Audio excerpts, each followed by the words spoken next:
Iblis berjanji saat sebelum diturunkan, saya akan goda semua anak cucu Adam. Saya akan turunkan keburukan-keburukan supaya menyimpang dari perintah Allah, seperti pernah saya kerjakan. Maka ketika terjadi ini, Bapak Ibu sekalian, penyakit pertama iri hati yang dimiliki iblis ternyata diturunkan pada dua anak Adam yang lahir ini. Ya.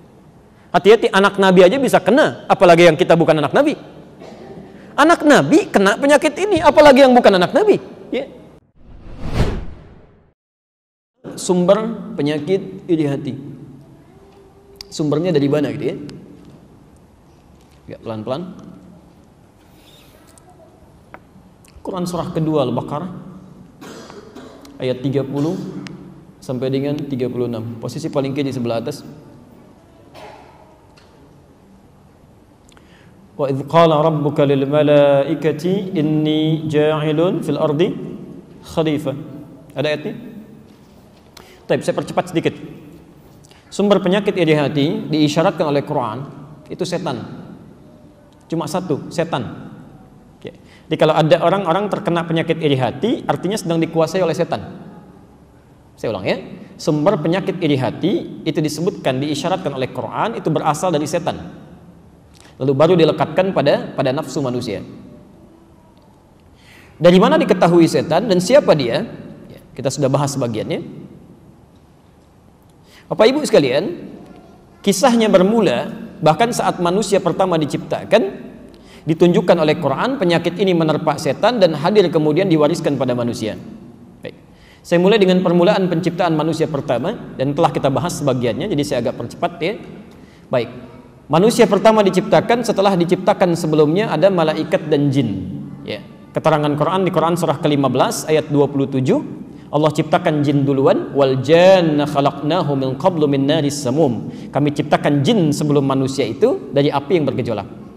Di ayat ke-28-nya Quran surah ke-15 ayat ke-28 ya, disampaikan wa idz qala rabbuka lil malaikati inni khaliqun basyara. Jadi begitu selesai menciptakan jin ya, kemudian tugasnya diberikan, Allah Subhanahu wa taala menciptakan makhluk baru diberi nama dengan basyar, manusia.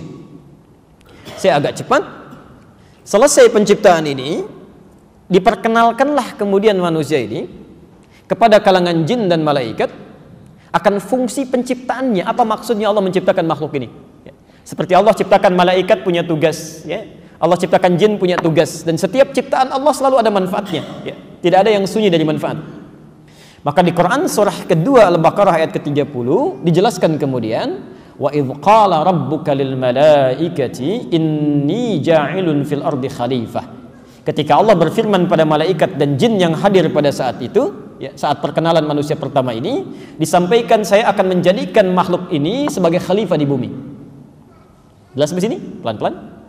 Singkatnya kemudian Allah tampilkan kepada dua makhluk ini, malaikat dan jin, kelebihan manusia ini. Ya. Bagaimana dengan pengetahuannya, bekal-bekal menjadi khalifahnya ketika dipresentasikan di ayat 31, gitu kan? Kemudian ditawarkan pada malaikat dan jin, ditanyakan, kalian bisa nggak seperti itu? Ya. Ternyata tidak punya kemampuan, ya. Sampai malaikat mengatakan, qalu subhanaka la ilma lana illa ma 'allamtana innaka antal alimul hakim. Ya. Ya Allah, cuma Engkau, gitu kan, yang bisa memberikan pengetahuan dengan segala hikmahmu, kami tidak mampu. Ayat 33 yang diperintahkan Adam kemudian untuk menampilkan pengetahuan-pengetahuannya secara lebih luas. Saya persingkat di ayat 34. Nah, ini mulai. Ketika telah nampak kemuliaan Adam ini, pelan-pelan, padahal diciptakan dari materi yang tidak sebanding, tidak kalah hebat dengan malaikat dan jin. Ya. Malaikat diciptakan dari bahan materi yang sangat bagus, luar biasa, cahaya. Sedangkan jin tadi dari api kan ya. Makhluk ketiga diciptakan dari bahan materi yang lebih rendah dari yang pertama dan kedua tadi, ya, dari saripati tanah. Ya.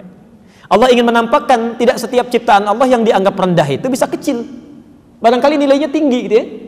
Nah, maka ketika seluruhnya menyadari bahwa Adam punya ilmu yang tinggi, dimintalah hormat kepada makhluk ini. Ya. Hormat ini, maaf ya, bukan tujuan untuk mengagungkan Adam, bukan, tapi menunjukkan ketaatan kepada Allah Subhanahu wa taala. Ya. Di fungsi sujud kepada Adam ketika dimintakan itu bukan untuk mengangkat Adam, bukan, tapi menunjukkan ketaatan malaikat dan jin kepada Allah ketika diperintahkan. Nah, disinilah muncul persoalan. Wa idh qulna lil malaikati isjudu li Adam fasajadu illa iblis. Ketika kami perintahkan pada seluruh malaikat dan jin untuk sujud kepada Adam sebagai penghormatan, fasajadu, semuanya sujud kecuali iblis. Pertanyaannya, siapa iblis ini? Saya sudah pernah terangkan dulu ya.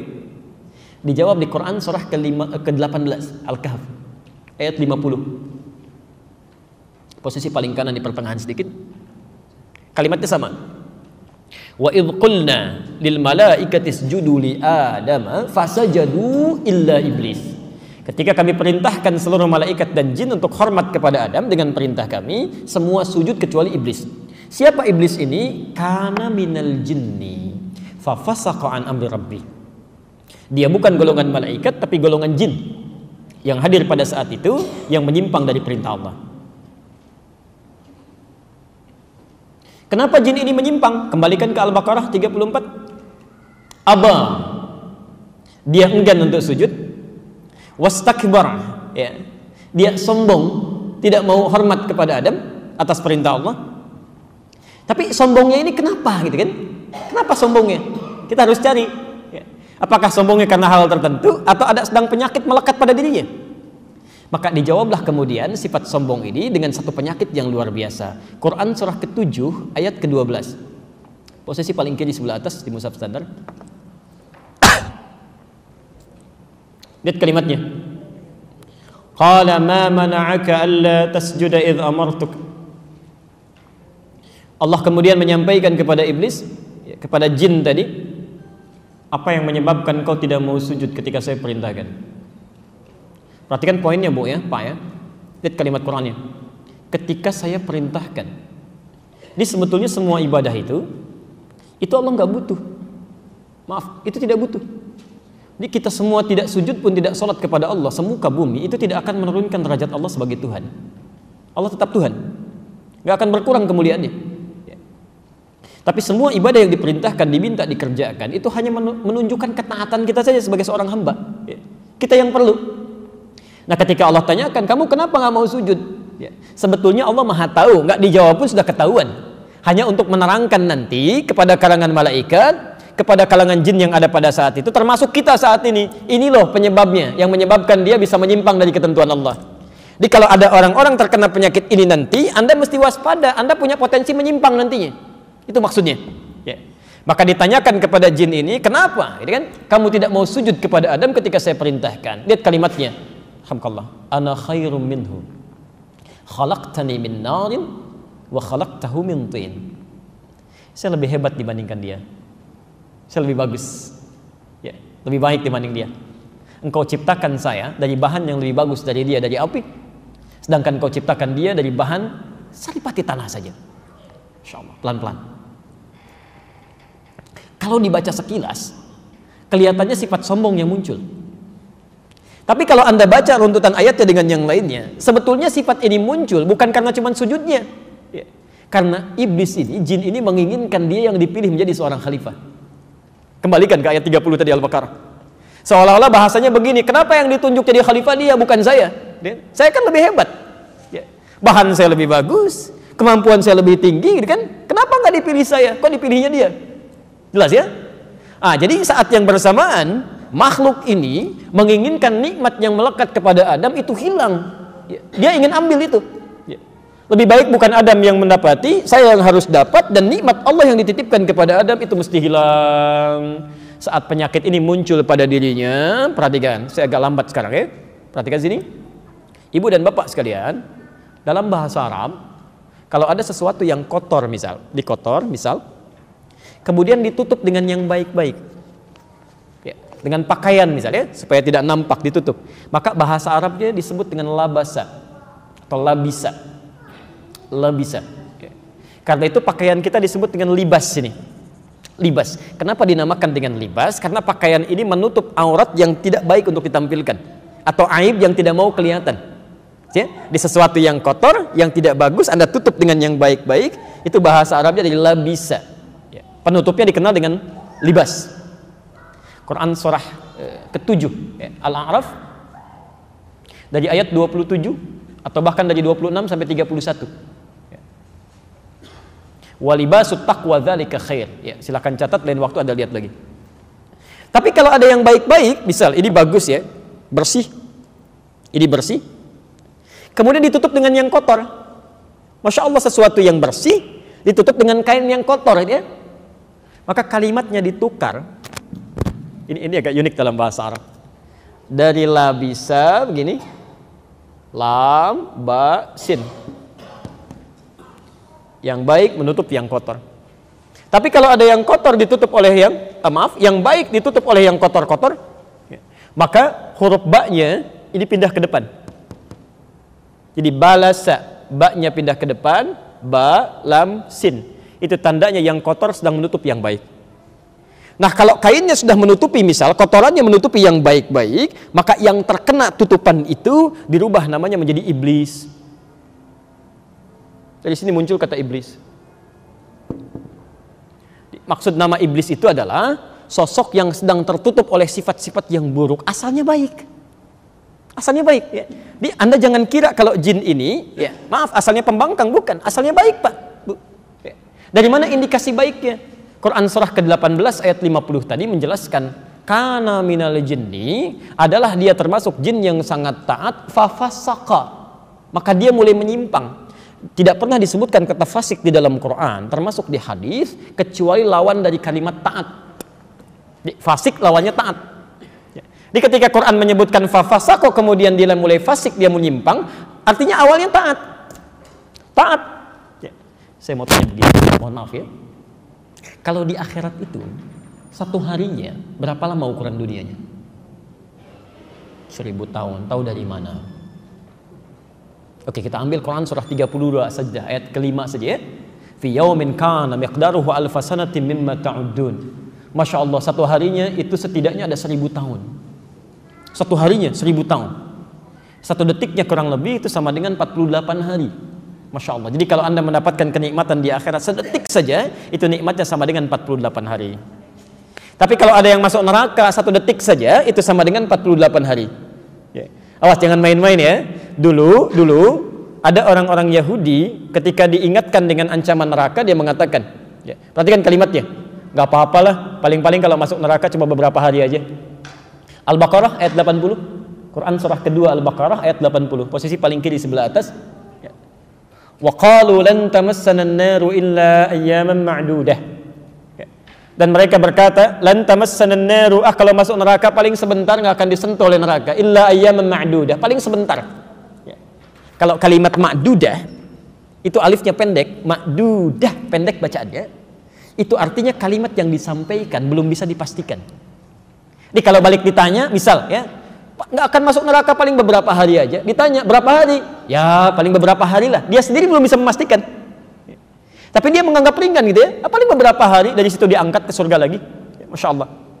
Ada bahkan sebagian mereka memastikan, paling 1 hari, 2 hari, 3 hari. Ya. Ali Imran, Quran surah ke-3 ayat 24, posisi paling kanan sebelah atas. Dzalika bi annahum qalu lan tamassana an-naru illa ayyaman ma'dudat. Alifnya panjang. Perhatikan dua kalimat yang sama, yang satu alifnya tidak ada, pendek, ma'dudah, yang satu panjang, ma'dudat. Masya Allah. Paling-paling cuma 1, 2, 3 hari aja, lebih pasti kata mereka. Awas, saya kasih ilmu sebentar ya, pelan-pelan. Bapak Ibu sekalian, memang ada keterangan di Quran dan di hadis, ada orang-orang yang tidak kekal di neraka. Ada. Jadi di Quran sendiri kalimat neraka itu dibagi dua, ada yang kekal sifatnya khalidina fiha, ada yang tidak. Ya. Termasuk keterangan Nabi, ini tambahan aja ya, mohon izin, tambahan Al-Bukhari, hadis riwayat Al-Bukhari, Sahih Al-Bukhari, bab 15. Bab ke-15, hadis nomor 22. Ya. Kalau Anda punya kitab aslinya, itu ada 4 jilid yang pakai tahqiq halaman 31, bab ke-15, kemudian hadis nomor 22, posisi sebelah kiri di pertengahan dari Abu Sa'id Al-Khudri. Dari Abu Sa'id Al-Khudri. Judul babnya Tafadhulu Ahlil Iman fil A'mal. Ya. Tafadhulu Ahlil Iman fil A'mal. Bab tentang berlomba-lomba mendapatkan kemuliaan ya, bagi ahli iman dalam beramal saleh. Di hadis itu kalimat Nabi yang pertama disampaikan adalah yadkhulu ahlul jannatil jannata. Ahli surga pasti akan masuk ke surga.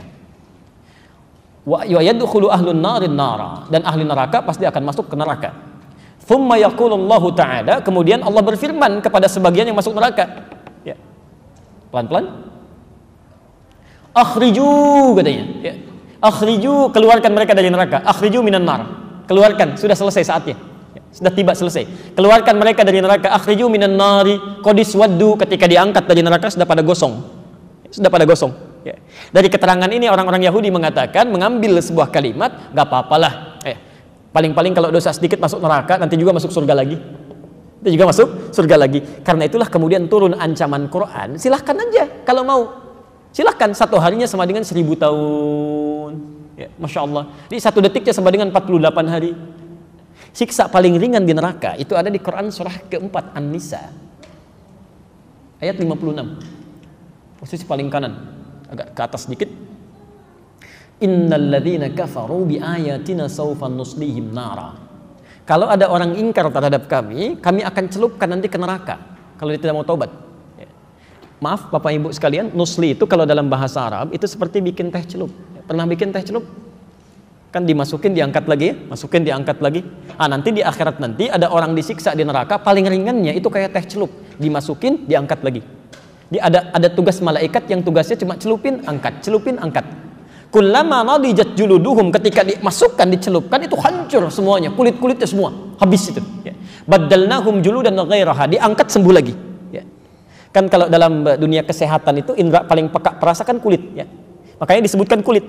Begitu dihancurkan, ya, diangkat lagi, sembuh lagi, hancurkan, sembuh lagi. Itu satu detiknya begini sama dengan 48 hari. Jadi kalau ada orang mau coba-coba silahkan aja kalau mau dirasakan gampang itu. Ya.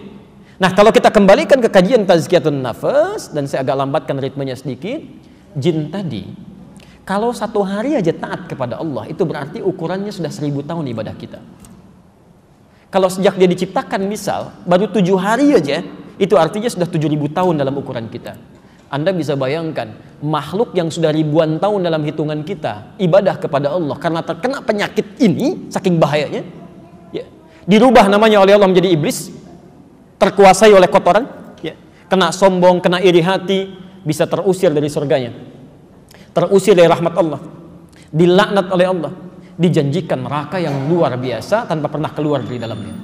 Jadi Anda bayangkan, kalau jin yang sangat taat saja terkena penyakit iri hati bisa demikian luar biasa dahsyat azabnya, maka bagaimana dengan manusia yang tidak sekuku amalannya? Jelas ya? Karena itulah hati-hati. Hal pertama yang dilakukan, awas hati-hati, hal pertama yang dilakukan oleh makhluk ini ketika nanti diturunkan oleh Allah ke bumi bersama Adam, bersama Hawa, itu bagaimana caranya kemudian membawa penyakit ini dilekatkan kepada anak cucu Adam, supaya mereka setidaknya mendapatkan bagian yang sama dari murka Allah yang telah diberikan kepada makhluk ini. Jelas ya? Jadi pada asalnya setiap manusia yang terlahir membawa sifat-sifat kebaikan. Kata Nabi, kullu mauludin yuladu alal fitrah. Ya. Maaf, di antara hal yang menjadikan kita menyimpang, dibawa penyakit oleh setan, ditunjukkan kepada kita, dan salah satu penyakitnya dikenal dengan hasad. Ya. Di kesimpulan dari ayat tadi, pelan-pelan, sumber penyakitnya dari mana? Setan. Pelan-pelan. Yuk kita turunkan. Bagaimana kemudian setan menebarkan penyakit ini kepada anak cucu Adam? Hati-hati ya. Jadi sebelum nanti diturunkan iblis, kita sudah bahas ini dengan sangat detail dulu. Ya. Itu berjanji dulu iblis di hadapan Allah. Saya akan goda semua anak cucu Adam dari depan, dari belakang, dari kanan, dari kiri, dari semua sisi yang mungkin, ya, supaya mereka tersesat, mendapatkan murkamu, dan kau tidak akan dapati kebanyakan mereka bersyukur kepadamu. Maka mari kita lihat pelan-pelan. Adam turun ke bumi, Hawa juga turun ke bumi. Quran surah kedua Al-Baqarah dari ayat 36 sampai ayat 38. Yang paling cepatnya ayat 38-nya, qul nahbitu minha jami'a, turun kalian semua ke muka bumi. Fa imma ya'tiyannakum minni huda faman tabi'a hudaya fala khaufun 'alaihim wa la hum yahzanun. Ya. Nanti di bumi kami berikan petunjuk, ikuti petunjuk ini, ya kan? Kalau Anda bisa berpegang teguh pada petunjuk ini, maka tidak akan pernah merasa sedih dan nestapa dalam kehidupan. Mohon maaf ibu bapak ya, kalau satu saat kita memiliki persoalan itu terus mendera kita, tidak pernah selesai, membuat kita sedih. Jangan-jangan yang bukan menyelesaikan persoalannya bukan karena kemampuan kita kurang harta benda atau kedudukan, tidak. Barangkali maaf kita nggak pernah baca petunjuknya. Ini kata Allah, kami turunkan hudan, petunjuk, baca itu supaya hidupnya mudah. Dan hudan itu disebut oleh Quran, maaf agak cepat, hudan disebut oleh Quran di surah ke-2 Al-Baqarah ayat 185. Posisi paling kiri di pertengahan. Saya turunkan sedikit ya. Fokus ini. Tadi kan kata Allah turun semuanya, ya. Di Adam turun, Hawa turun, Iblis turun kan? Setan turun. Nah, dari yang semua turun ini kata Allah, kami berikan Adam kepada kamu dan keluargamu nanti petunjuk. Disebut hudan. Ya. Kalau diikuti petunjuk ini, fala khaufun 'alaihim, hidupnya tidak akan pernah gelisah, tenang aja, kan? Walahum yahzanun, dan tidak akan pernah bersedih, nikmat hidupnya. Di Al-Baqarah 185 untuk umatnya Nabi Muhammad, hudan ini disebut dengan Quran. Syahrul Ramadan alladzi unzila fihil Quran hudan, ya, hudan linnas. Di bulan Ramadan kami turunkan Al-Quran sebagai petunjuk kehidupan bagi manusia. Maaf, maksud saya kalau saya agak cepat, kalau Bapak Ibu seringkali membaca Al-Quran, dipahami isinya, dipraktekkan dalam kehidupan, itu insya Allah tidak akan pernah ada yang susah hidupnya. Pasti mudah. Pasti mudah. Di ujung ayat itu kan mengatakan begini, yuridullahu bikumul yusra wala yuridu bikumul usra. Kami menginginkan hidup manusia semuanya mudah. Kami nggak pengen hidup manusia susah. Jadi kalau ada manusia susah hidupnya, apalagi orang Islam hidupnya susah, di kantor sulit, di rumah sulit, di pekerjaan sulit, kehidupan sosial sulit, yang salah bukan Allah, yang salah kita. Kenapa nggak dibaca petunjuknya? Ya, dan saya pernah uraikan di sini kan dengan cepat, dari Al-Fatihah sampai dengan An-Nas itu isinya semua aktivitas kehidupan kita. Demi Allah saya katakan, tidak ada satupun aktivitas kita yang tidak disebutkan teknis petunjuknya di Quran. Tidak ada. Ada isyaratnya. Nah, saya mau teruskan agak cepat. Ketika Adam turun ke muka bumi, ya, maaf, Adam dengan Hawa turun terpisah. Ya, konon Adam diturunkan daerah sekitaran India, dan Hawa konon diturunkan daerah yang sekarang disebut dengan Jeddah. Ya, Jeddah itu bahasa Arab yang kalau diterjemahkan berarti nenek, ya. Jadi kalau Bapak Ibu nanti ada yang haji atau yang mau umrah, kan suka ada ke Laut Merah itu ya di Jeddah. Itu sekitaran 300 meter ke kiri sedikit, itu ada satu wilayah yang dikasih tembok begini, ya. Nah, itu disebut Maqbarah Hawa oleh orang sana, kuburannya Hawa. Tapi kata pakar sejarah itu bukan kuburan, nggak ada kuburan Hawa di situ. Ya, di situ tempat Hawa pertama kali diturunkan dan beraktivitas. Di Hawa berjalan, Adam berjalan, dari pencarian yang cukup lama, tiba-tiba satu masa, ya, Adam melihat ada satu gerakan, Hawa melihat ada satu penampakan, masya Allah, kayaknya kenal saya ini, kayaknya kenal saya, gitu kan? Ya, kenal dalam bahasa Arab disebut dengan Arafah.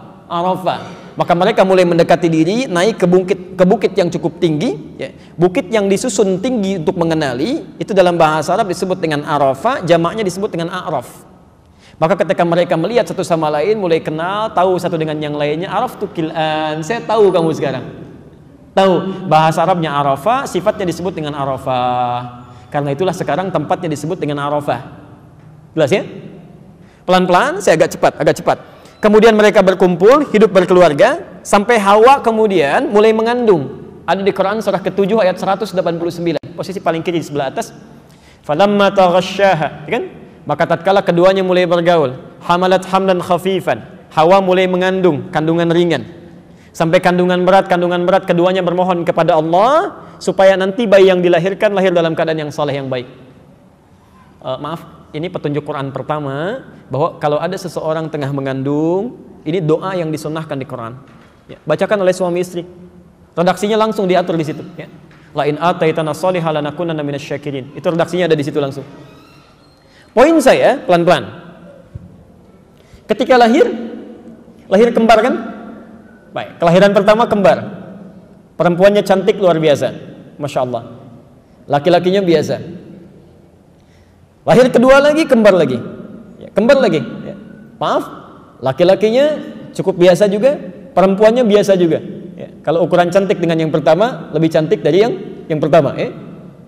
Nah, sedangkan hukum Allah saat itu kan karena belum ada umat, belum ada perkembangbiakan, ya, keduanya harus dinikahkan kan, harus ada pernikahan. Maka yang terjadi hukum Allah menjadikan keduanya mesti dilakukan pernikahan secara silang. Ya, tidak boleh secara bersamaan lahir. Di lahir yang pertama, ya, bismillah. Di kelahiran pertama, lahir kembar, ya, ini perempuan, ini laki-laki. Kelahiran yang kedua juga kembar, ini perempuan, ini laki-laki. Hukum yang diterapkan tidak boleh melakukan pernikahan dari satu kelahiran yang sama. Yang ini tidak boleh menikah dengan yang ini. Harus disilang. Di perempuan di sini yang tadi lebih cantik disebutkan, ya, harus menikah dengan yang satu di sini. Sedangkan laki-laki yang di sini menikah dengan perempuan yang lahir belakangan atau kelahiran kedua. Pelan-pelan. Ini anak Nabi ya, anak Nabi. Namanya siapa kira-kira? Pernah dengar? Habil. Satu lagi? Qabil. Tuh, tahu dari mana? Ini yang jadi masalah ini. Ya. Hati-hati, nama Qabil, nama Habil itu nggak ada. Nggak ada. Oh, hati-hati, nggak ada. Jangankan di Quran, di hadis sahih nggak ada. Jangankan hadis sahih, hadis palsu aja nggak ada. Silakan cek ya. Jadi itu Israeliat, kisah-kisah yang nyebar ke kita. Nggak ada. Nama Qabil Habil itu nggak ada. Jangankan hadis sahih, hadis palsu aja nggak ada. Ya. Quran surah ke-5 ayat 27. Posisi paling kiri di pertengahan, ke bawah sedikit. Quran surah 5 ayat 27. Baik, kita beri rumus lalu kita sambungkan ya. Lihat kalimat Qurannya, fokus. Watslu alaihim naba abnai Adam bil haqqi, dan mohon kisahkan kepada mereka tentang kisah dua anak Adam. Kisahkan dengan benar. Kisahkan dengan benar, jangan ngarang kata Quran itu. Jangan ngarang. Lihat kalimat Qurannya. Quran tidak pernah menyebutkan siapa namanya, tidak. Hanya disebutkan kisah tentang anak Adam. Perhatikan sini ya, perhatikan sini. Bapak Ibu sekalian, kalau Anda mendengar atau melihat di Quran ada ayat berbicara tentang kisah, tidak disebutkan tokohnya siapa, kapan kejadiannya, itu pertanda satu, kisah ini akan terjadi lagi di masa depan dengan tokoh dan nuansa yang berbeda. Saya ulang ya. Kisah ini akan terjadi lagi di masa depan dengan tokoh dan nuansa yang berbeda. Yang kedua, biasanya kalau tidak disebutkan tokohnya siapa, kejadiannya kapan, umumnya, walau tidak semuanya, umumnya kisah ini mengandung sifat-sifat yang tidak baik, yang tidak layak untuk ditiru. Tapi saking sopannya Quran, namanya tidak disebutkan supaya tidak dipergunjingkan. Ada ajaran akhlak dalam Al-Quran yang tinggi. Kalau ada seseorang berbuat salah, jangan digunjingkan orangnya. Yang salah itu bukan namanya, yang salah perbuatannya. Di Anda ini sebetulnya mau memperbaiki perbuatan orang lain atau mau menggunjingkan orang? Ada orang misalnya tetangga masjid, Pak, nggak pernah ke masjid, tetangga masjid, sampingan masjid nggak pernah ke masjid. Masya Allah, apa hukumnya tetangga masjid nggak pernah ke masjid? Orang Islam, tetangga masjid, samping masjid, laki-laki nggak pernah ke masjid, apa hukumnya? Haram, dosa apalagi. Masya Allah, ada yang bakar rumahnya.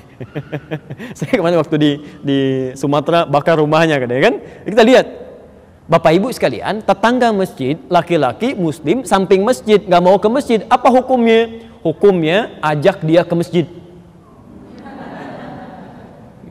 Jadi sebelum kita terapkan hukum fikih, hukum dakwah dulu ya. Daripada celah orang, celah ini, celah itu, barangkali dititipkan kepada Anda menjadi tetangga, karena cuma Anda yang bisa mendoakannya. Anda yang bisa ngajak dia. Satu kali mungkin Allah tanya, "Hei fulan, saya titipkan dia menjadi tetangga kamu supaya kamu beramal soleh. Kenapa kamu celah terus?" Nggak ada faidahnya mencela itu, nggak ada faidahnya. Ya. Di kata bahasa Quran ini, minimal doakan dia, ajak dia dengan kebaikan. Jadi kalau Anda temukan kisah-kisah buruk di Quran itu jarang sekali disebutkan. Ya. Maaf, siapa? Yang perempuan yang menggoda Nabi Yusuf siapa dia? Tuh, sudah salah lagi.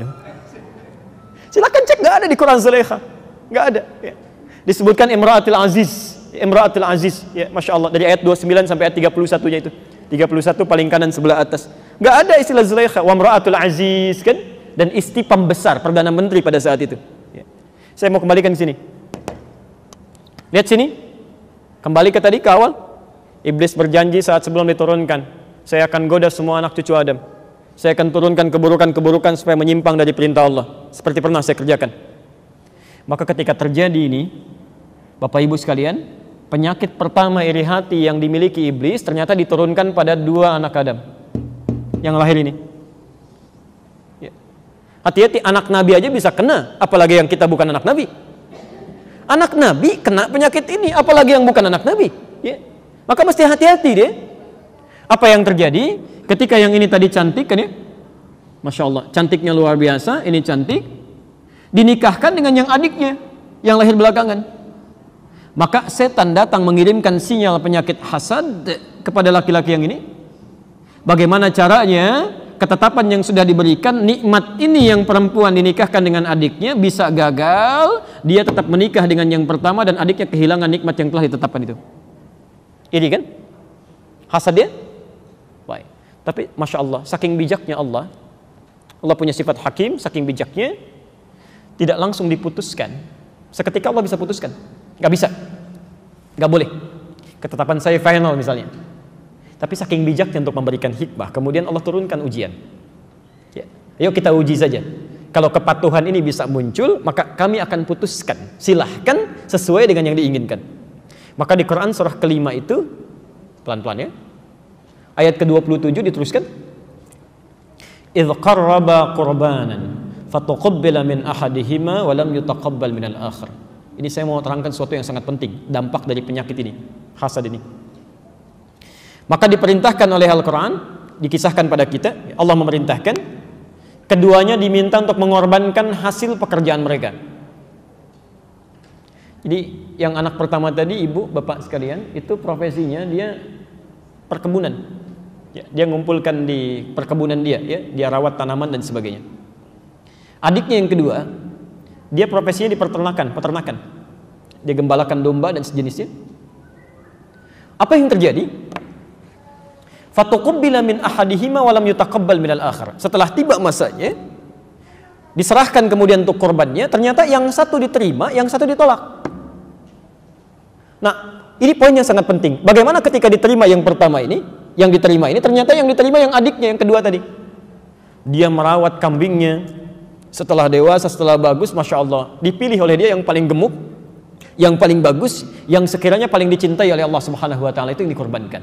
Sementara kakaknya yang pertama itu mengambil, maaf, sisa dari yang kotor-kotor, ya, yang tidak pentingnya, yang tidak dikonsumsi. Ya. Oh, ini kan Tuhan itu kan nggak butuh makan, kata dia. Tuhan nggak butuh makan, kan? Tuhan tidak perlu dengan semua ini, biarkan yang baik-baik untuk saya konsumsi, yang jelek-jelek biarkan Tuhan pilih. Apa yang terjadi? Maka diterima yang terbaik, yang jelek tidak. Pelan-pelan. Saya mau ajarkan satu cara dulu ya, ini rumus di Quran. Bapak Ibu sekalian masih ingat tadi? Korban ini kan diketengahkan, ya, ditampilkan, dimintakan oleh Allah untuk bisa mengabulkan permintaan yang dimohonkan tadi kan? Ini ada satu permintaan ini sulit untuk dikabulkan. Kata Allah, lakukan ini, lakukan amalan. Ya, disebut dengan korban. Apa artinya korban? Seperti biasa. Pertanyaan pertama kencang, jawaban salah. Pertanyaan kedua mulai pelan, jawaban salah lagi. Pertanyaan ketiga nggak ada yang jawab. Oke, korban itu asalnya bukan menyembelih, bukan. Korban bukan menyembelih. Asalnya dari kata koruba. Koruba, kof, ra, ba. Sesuatu yang dekat. Ya, sesuatu yang dekat. Kof, ra, ba. Kof. Oke, Qaf, Ra, kemudian Ba. Saya agak pelan kan? Saya ajarkan rumus sedikit ya. Kalau Anda ingin menjadikan makna berubah menjadi dekat atau banyak, ya, dekat atau banyak, maka rumusnya huruf paling akhir tambah alif dengan nun. Oke, alif dengan nun. Misal Qoruba, dekat, tambah alif dengan nun menjadi kurban, artinya sangat dekat, banyak kedekatannya. Ghafara, ghain, fa, ra, ampunan.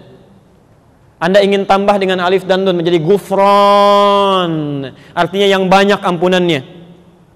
Jelas ya? Baik, pelan-pelan. Nah, kurban asalnya bukan menyembelih. Ya. Kurban itu pada asalnya adalah, pelan-pelan, amalan-amalan yang dilakukan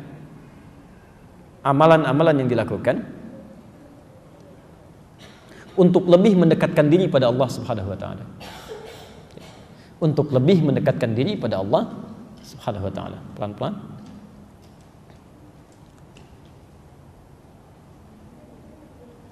Oke, saya mau tanya begini.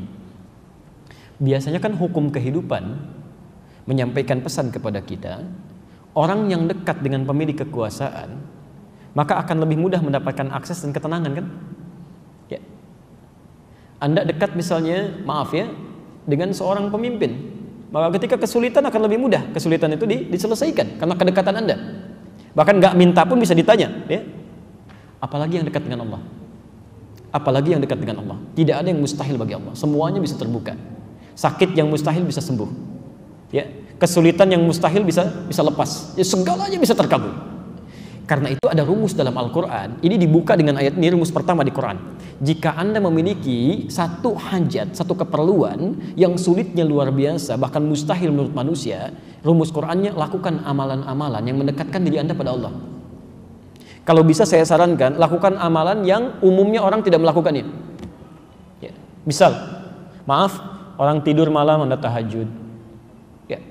Orang cuma sholat fardu dan tahajud, Anda keluarkan semua sholat yang ada di Quran dan hadis. Keluarkan tuh. Ya. Coba selama ini, selama hidup puluhan tahun sudah sholat apa saja? Jangan-jangan masih dikasih kesempatan sholat sampai siang ini karena ada beberapa sholat yang belum pernah dikerjakan. Ya. Kalau baru sholat fardu aja jangan bangga. Fardu itu cuma standar. Ya. Kalau baru sholat tahajud, yang lain sudah banyak yang tahajud, ketinggalan. Zaman Nabi bahkan ada yang sampai khatam Quran. Ya, ketinggalan kita. Coba cek, lihat. Termasuk siang, kalau orang lain makan, Anda coba puasa. Kalau cuma puasa Senin, orang sudah puasa Senin Kamis. Kalau Senin Kamis, orang sudah ayamul bid. Anda ayamul bid, jangan dulu bangga. Orang ada yang puasa daun. Masya Allah, sehari puasa, sehari tidak dia. Nah, jadi kalau Anda punya sesuatu yang diinginkan, tingkatkan amal soleh supaya lebih dekat dengan Allah. Ini rumusnya. Nanti silahkan cek sendiri ya. Quran surah ke-21, ini sunnah para nabi dulu dan orang-orang soleh. Quran surah ke-21, surah Al-Anbiya, dari ayat 83 sampai 92. Ya, nanti cek sendiri. Dari ayat 83 sampai 92. Nanti di situ dikisahkan Pak Ibu sekalian, kisah orang-orang yang luar biasa. Maaf, ada yang sakit, penyakitnya kata para dokter mustahil, sudah give up mereka, hand up, gak mungkin sembuh. Ada yang Masya Allah, maaf, sudah puluhan tahun, ya rambutnya sudah beruban, kemudian fisiknya sudah lemah, istrinya divonis secara medis monopause dan mandul. Alhamdulillah, mustahil punya keturunan. Ada lagi yang masuk ke perut ikan paus, ayat 87-nya sampai 88. Wa dhannuni idh dhahaba mughadiba, ya, masuk ke perut ikan paus, Pak. Ya. Ada di sini yang pernah masuk ke perut ikan paus? Tidak mudah itu ya. Suasana pekat, gelap segala rupa. Tapi yang menarik begini, ketika beliau ini diselamatkan dari perut ikan paus, bahasa Qur'annya bukan menyelamatkan, mengeluarkan ikan paus, bukan. Ya, bukan. Najainahu minal ghammi, kami keluarkan dia dari awan gelap yang menyelimuti.